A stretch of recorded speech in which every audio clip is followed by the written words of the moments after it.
Hey, everybody. Guy here from Switchboard. Just got done recording a really, really fun podcast with Brandon. Brandon and his wife, Clare, started a business called Impacks. It's a fundraising business that provides school supplies for schools and PTAs and all that. It's a really, really fascinating business model. And just personally, I've learned a lot from Brandon. And it's a really, really fun business. I don't know many people that are in that kind of space. And so I love conversations with business owners that are really passionate about what they do, really good at what they do, and they care about the specific little minutia and details that make the business work. And Brandon is all of those things. And so I had a blast with that conversation. Talked a little bit about St. Cloud as well. And yeah, it was just really, really fun. So thanks for continuing to bring us with. And yeah, as this community of listeners continues to grow, I just want you to know we're really, really thankful that you have stayed along for the journey as we try to help capture St. Cloud's story. Thanks, everybody.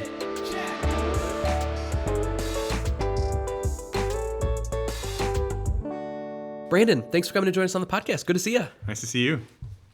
Okay, you started a company with your wife, Clare, called Impacks. Yes. Would you tell us a little bit about introduce yourself, who are you, and then what on earth does Impacks do? Yeah, okay. So I'm Brandon Richards. I grew up actually in Alexandria, Minnesota. Okay. I met Clare going PSEO at Alexandria Technical and Community College, and we transferred to St. Cloud State. And so now we've been in St. Cloud for, 14 years, about 14 years we've been here. And so, yeah. We started Impacks. It's a back-to-school supply kitting company. What we do is we partner with schools around the country. They give us their school supply list, and we create these online landing pages where the parents can go to buy their school supplies. They're all customized to exactly what their teacher's asking for. We kit them right here in St. Cloud, and we ship them out on pallets directly to the school. And so when they come in for open house, their school supplies are just sitting there right on their desk, ready to rock and roll. Are they like in a backpack or anything, or is it like a pile? Like how does that work? Yeah, so we went back and forth on that actually. We decided to go with boxes. They're come in boxes. Some of our schools come in just like drawstring bags, but for the most part they're boxes. The reason being is really the one thing that parents can pick and choose, or kids can pick and choose in that case, is their backpack to express themselves. Superheroes. Yeah, exactly. So we decided to leave the backpack out of it and let the parents and the kiddos decide what they want for that. Cool. Yeah. So you work with schools all over the country, and they give you like what they need. Yeah, just like if you're going to go to Target, they'll give me that list. Yep. And then our team transposes that into our landing page. Yep. We've worked with thousands and thousands of school supply lists, and we can kind of decipher all of those down to about 220 items, which is surprising. And so really what happens is we pick and choose from those 220 items that goes in the kit. And one thing that makes us really unique compared to other people is parents can pick and choose what they want. So they're able to, let's say they have a scissors from last year, or maybe their glue didn't get used, or their notebook's still new. They can drop that off the list, which nobody else has, which makes us really unique. Obviously, there's complexity on the back end of that for you. It's incredibly complex.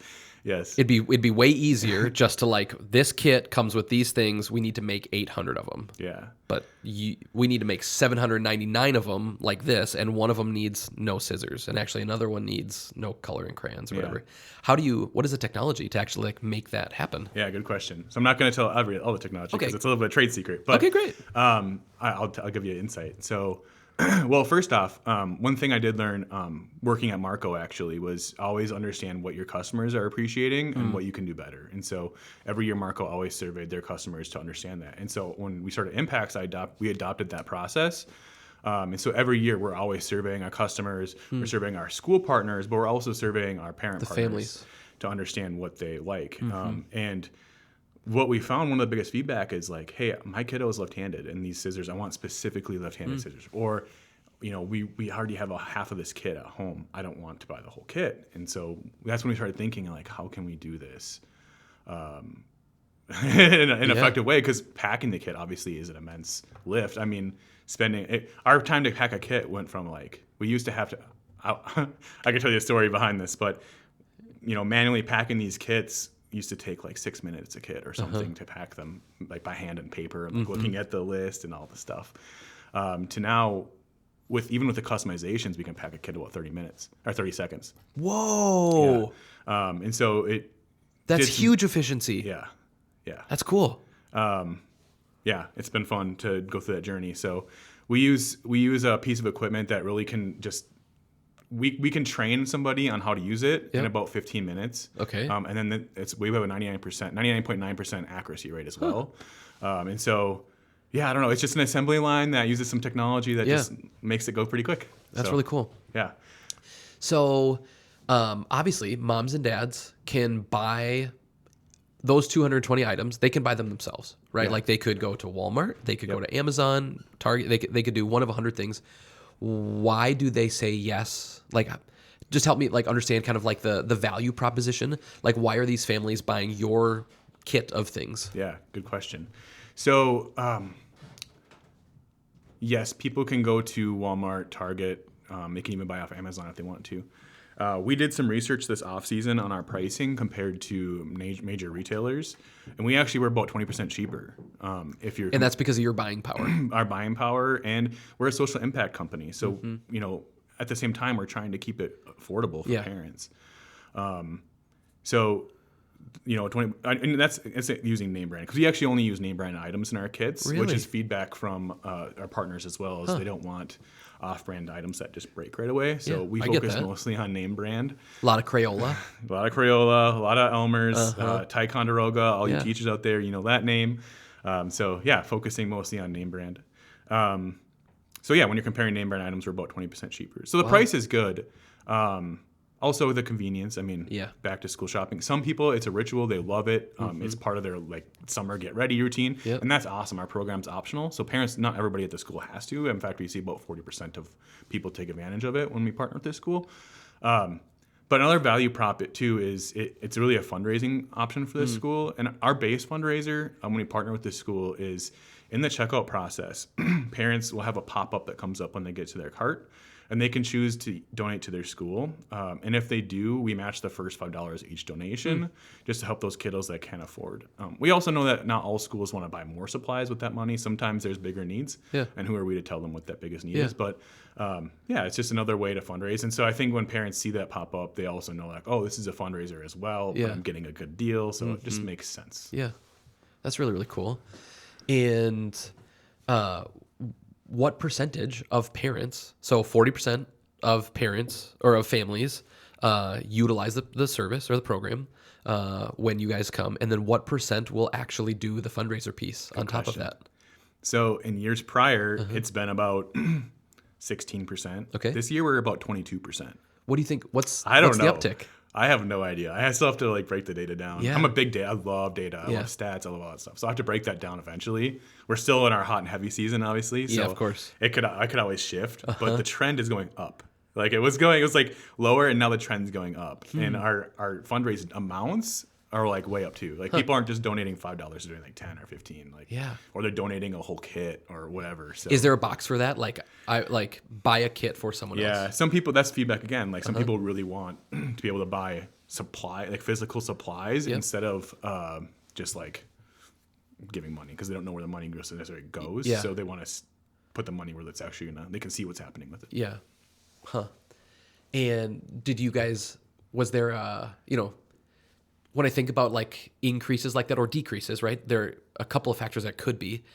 It could be something that's happening in the world, right? Like there could be something that's causing people to feel more philanthropic or something. Or did you guys do something in the UX, in the user experience of that? We didn't change anything. Okay. So I don't know. Like 4% is a lot. I mean, it's significant. This year we're slated to do about 32,000 back to school kits. Yep.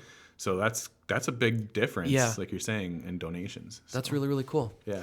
So the schools are excited to partner with you because it provides a legitimate service to their families, and they get this like kind of fundraising component to it as well. Exactly. So we work with a lot of schools, and then there's also parent-teacher organizations for the school that just support the school financially. So I'd say half of our schools are with the school directly, and half are with a parent group that are really focusing on fundraising. Obviously, those two groups they're each trying to do the same thing, but they're in their structure and in even maybe their ethos and how they think and approach stuff. They're really, Really different. really different. What are some of the things that you have found in that, that are different about these two similar groups, because they're trying to serve the same kids? But what are some of the differences in those two? Yeah. Well, I think it's interesting. So schools, when they partner with us, they're really focused on the convenience aspect for the parents. Like they're trying to give parents an easier journey to start school. Yep. That's really their focus. The fundraising aspect is nice. We have some schools that just decide not to even do any fundraising. It's just purely based to give them a convenience factor. PTOs, and why do they say no to that? They just don't want to add that into the paradigm for the families, or yeah, they might have like one big fundraiser they do for the year, Sure. and they've committed to their parent base, like, hey, this is the one fundraiser we're doing. We're not going to nickel and money. dime you. This is it, Yep. right? So that's typically the reason why. Also, they just might not need any extra fundraising, and fantastic. yeah, in some situations. We've had schools that will go like, hey, we don't need any money ourselves, but we know this school does. So any money raised, we're going to have go to that school because they need help over there. That's a really cool thing. Yeah. So Wow. that's some things that happen. Yeah. And PTOs, I mean, their whole goal is to fundraise. So Yeah. they really focus on that fundraising aspect. I will say, again, being a social impact company, our prices we keep them low intentionally. We have that donation match. So when they're marketing that, they're really just pushing the fundraising aspect of like, hey, donate, Yeah. because it matters. Yeah. So schools typically, on average, raise about $300 to some of our schools have raised $4,500. Wow. It's Overall. incredible. $4,500 can buy computers and Yeah. and software and all Well, kinds it's of. not much work either, so it's pretty Yeah. easy. Yeah, Pretty it's easy great. to do. And you're providing a great service on top of that too, which is really, really cool. Brandon, one of my favorite things about you and about you've clearly not just from this conversation, but in other conversations that you and I have had, and in my business partner Taylor that you guys have had, you have learned so much in relationship to like how to think about these things, and you're so gracious with how you share knowledge and share information.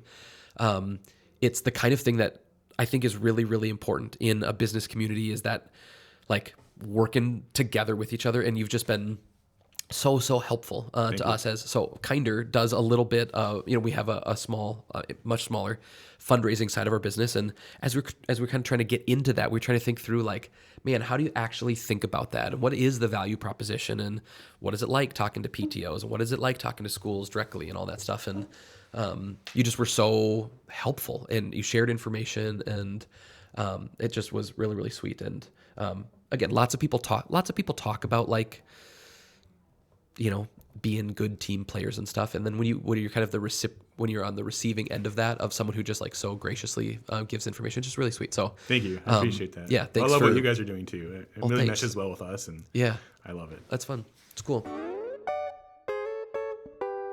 Story is the driving force for us here at Switchboard. Story is also the reason that Chit Chat exists. We tell stories of the people around us through photos, videos, branding, and websites. Story helps us find meaning, and it draws a community together, and we would love to help tell your story. You can find us at www.switchboard.mn. We would love to meet you. We'd love to talk with you and learn more about the story that you are trying to tell, and how our story-driven marketing tools can help you communicate better. Can't wait to talk to you soon. Okay, so you're initially from the Alec. Are you guys from the Alec area? So Clare's from Sauk Center, and Okay. I'm from Alexandria. Yep. Sweet. I was actually born in Morris, but we moved to Alexandria when I was pretty young. So in the last decade or so, how long have you actually been in St. Cloud now? About 14 years, I think. Okay. So, coming from the outside, granted 14 years, you've been here for a while, but, what are some of the things about this community? As you've just in adulthood, you're like a business owner here in our community. It's a different kind of experience than I have. I grew up as a little boy in this community, but you came in as an adult, started a business, worked at Marco. What are some of the unique things that you think that you see here in our community that makes Central Minnesota, special, and what it is? Yeah. There's a lot. I think St. Cloud in itself is a hidden gem for starting businesses in general. Yeah. the amount of support that we got, like, I don't know before this, I mean, I always knew I wanted to start a business, but before this, I don't know what I'm doing. And so we relied really heavy on mentorship. And I think that St. Cloud has an abundance of mentorship opportunities and people that you can lean on and, rely on, really. If we ever get in a pinch, we have so many people we can go to and be like, hey, what happened here? But I think like St. Cloud's small-ish compared to the cities or another big city, but it's like there's still a lot here of people to like be able to rely on. And it's not too big that you get lost in the mix. Like, I feel like in the cities, it would be really hard to find those mentors that you can rely on in a pinch. Yeah. And so I think that's a big deal. Like for us, as we're trying to be a high growth startup, so we're 3Xing every year, and so having people here that we can rely on that have done that before and know that journey has been really, really important for us. That's really, really cool. And I mean, obviously, you guys are in the throes of growing Impacks, but an entrepreneurial kind of guy like you, and of course Claire as well. Like, do you have, are there other ventures and other things that you kind of dream about someday, either adding to Impacks or whenever you're done with Impacts? Are there things that you dream about, businesses or ideas that you want to be a part of? Oh yeah, so I'm big into esports. Really? Which is essentially computer gaming, right? Yep. So I'm actually an esports coach for Alexandria Technical and Community College up there. So over the last 2 years now, this was our second year. We're going into our third. We've done a high school esports tournament. And so the next startup I go into would definitely be in the gaming or esports space. Sure. I have a couple ideas. Help me understand the esports thing. As a guy that plays no video games, let me see. I just downloaded chess.com. Yeah, I love chess. We should play. We should. Yeah. Great. So like, I guess that's technically it's a game People play on my that screen. as an esport, yeah. Yeah. So, but I basically play none. I know it's this big, giant, growing world. I just don't understand it at all. And I think maybe even in some of my ignorance of it, I could be critical of, isn't it just dudes that don't want to go outside? I could maybe be disparaging of it. Help me understand the esports thing. Yeah. Because it seems like it is all the rage. I don't think anybody understands it, and that's the problem. Nobody can make it profitable, and that's what's holding it back right now. Interesting. Yeah. The most profitable entities are really the game designers when they control their own game and they're able to manage their own esport. But really, nobody's been able to make it profitable, and so that's exciting for me because it's a challenge I like to tackle. Oh, I love that. What esports really is, it's complicated because there's a lot of different games you can choose to play. Like you're saying chess, right? So chess is typically competed on a board. Yep. But people have made that now into an esport where you play online and you can do it virtually with people. So also there's like Valorant, it's a hot one right now. Or the tournament we just did was a Rocket League tournament. Which is the little like soccer cars. Yeah, which is really hot right now too. Or like League of Legends or Overwatch. So there's a lot of different games. These are all words that I recognize that those are games, but I don't even know what they look like. Yeah, sure. Yeah. They just different game modes and different game types. Sure. And people get together and compete in typical, they might do it virtually, which is something really cool that high school sports hasn't had before, is like you have to be in person to compete against each other. Well, you can do it virtually. And so, are there high school esport programs? I think, if I had to throw a number out there, a guess how many high schools in the state, I'd say 150 high schools are currently doing it, maybe more, but I'd say 150 like serious. Yeah. That have like big things. Like we're just authorizing scholarships to go to college for, and then get an esports scholarship. So, what kinds of major, or is it agnostic to major? But like, are there majors that you see that are, that pair better with someone who's really interested in esports? No, No. which I thought would be the case, but I think the younger generation, everybody games now. Okay. So like, I don't know. I don't think there is. You'd think like computer science or something, but it hasn't been the case. Really? Yeah. Huh. I heard a stat that like something like 20 or surgeons, like really fine surgeons who game. Yeah. If you game X amount of hours or minutes per day, you're a 20% better surgeon. Like there's something with like the dexterity, because so much of modern surgery. Again, I'm not an expert on surgery or video games, so Forgive me for all this.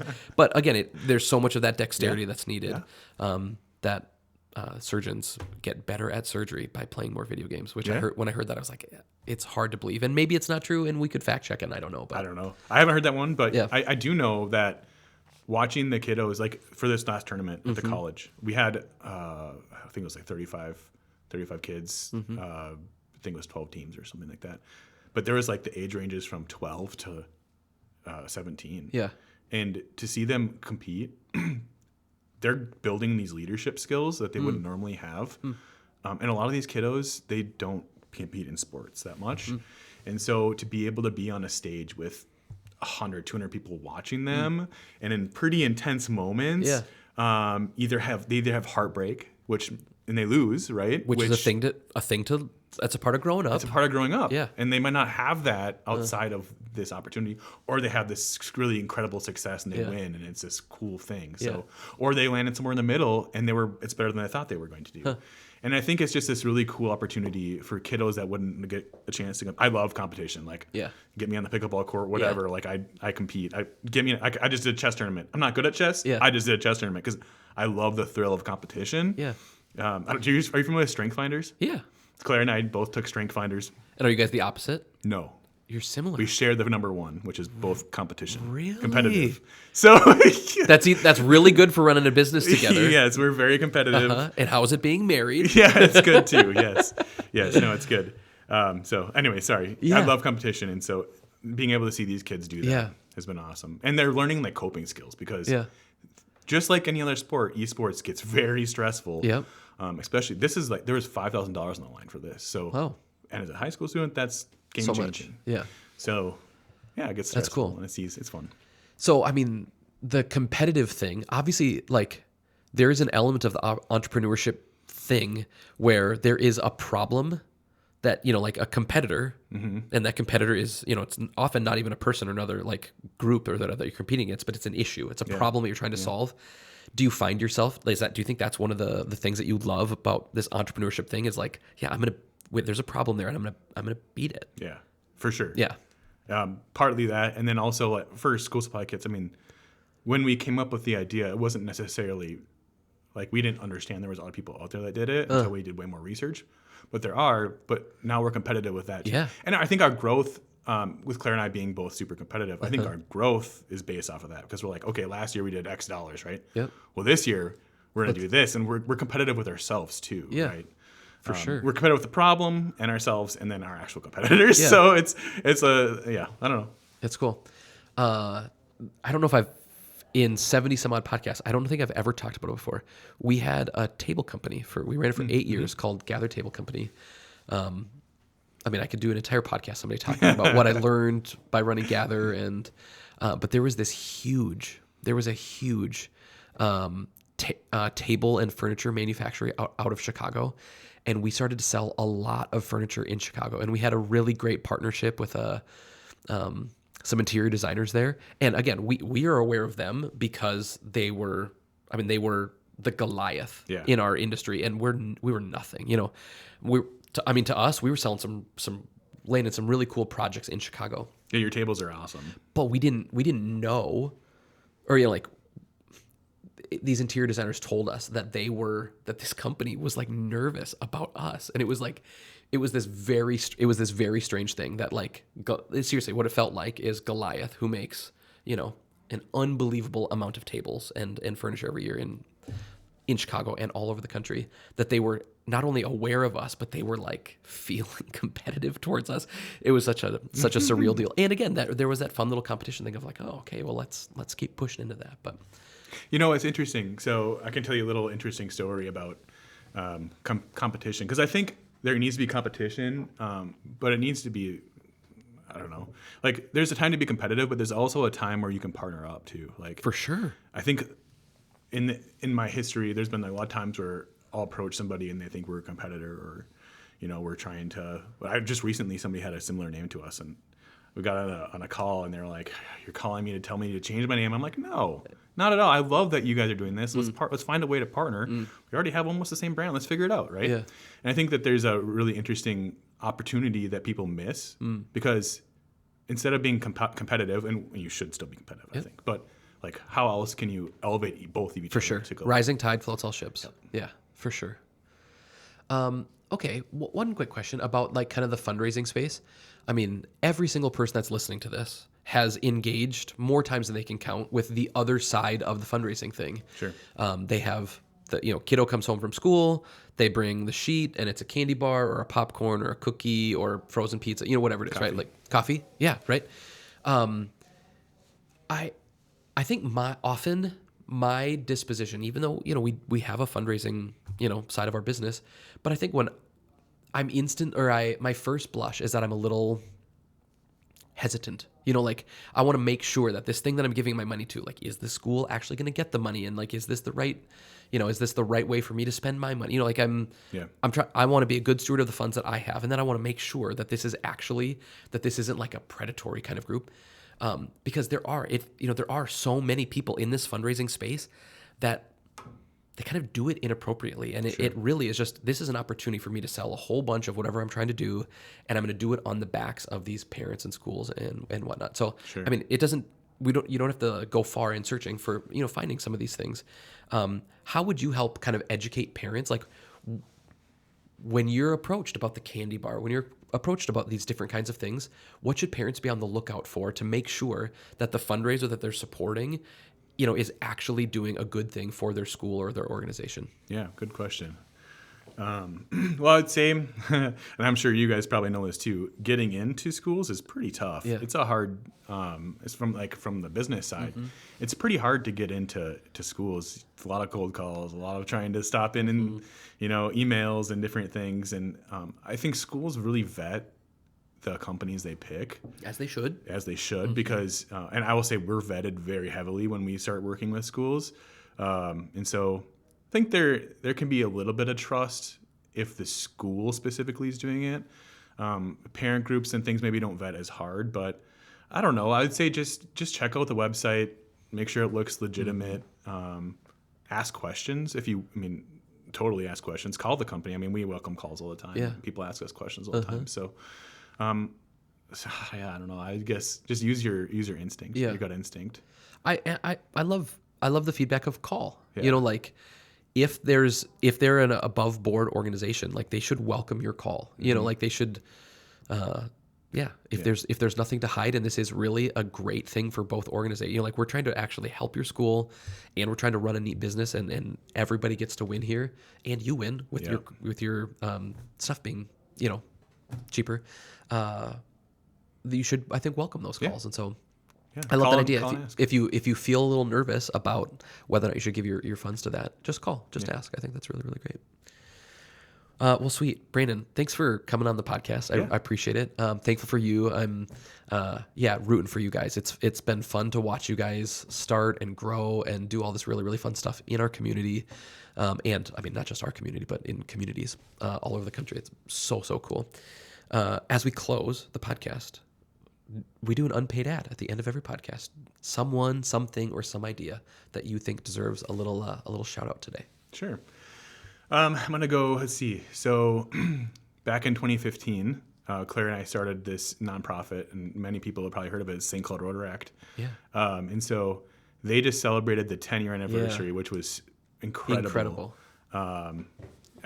For service clubs, especially with the younger generation, to stick around 10 years is pretty dang cool. And so, I don't know, it's just shout out to them. If you're a young leader looking to get networked or find opportunities to get back or just meet friends. Like, I'll be honest, some of our best friends we made from that club. That's really cool. We went to Chile with them, right? So it's I would say just if you're a young leader or just a rising professional in general, I would look them up, stcloudrotaract.com, or reach out to me and I can get you in touch. Yeah, cool. Or go to Summertime by George. They're the ones doing the cleanup and all the different things. Yeah, so. it's cool. And if you're not young, the Rotary. My unpaid ad then would be for the Rotary. If you're on the older side of the professional equation, go and check out the Rotary too. Service above self. Yep. Which is really, really great. Well, sweet. Brandon, thanks for coming on. Yeah. Nice to have a good conversation with you, and best of luck as you guys keep growing Impacks. Thanks for having me. Awesome. Thanks.